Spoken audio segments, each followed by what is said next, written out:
7 ka mga balay sa Taguluan, Misamis Oriental ang gilamoy sa kalayo. Problema sa linya sa kuryente, usa sa mga ginatudlong hinungdan sa sunog. Ani ang dugang detalye. Nakula. Ala, gasol na to.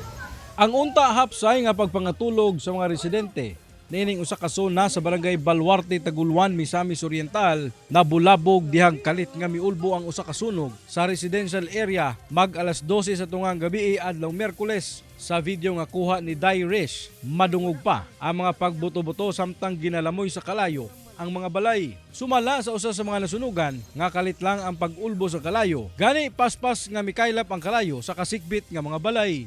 Tulog na ko, nakamatara ko kay alas 11, may nga tulog. Ikapit ko sa trabaho. Wala na sila ab na. Ako na kaya. Isuyan pa rin yung tabang. Agsiwa na mo, wala din. Makaya eh. Pag-abot sa BFP Taguluan sa area, wala na matabang. Sanglit miulbo na ang kalayo. Gani gisaka sa ikaduhang alarma ang sunog. Tungod dikit-dikit og light materials lang ang mga balay. Sa insidente, 7 ka mga balay ang totally damaged. Sumala sa BFP nga nagpadayon pa ang ilang investigasyon sa hitabo. Posible gyud nang dako gyud possible ng electrical or naapoy possible ng nasa kusina basin nabiyaan nila ang ilang gasol.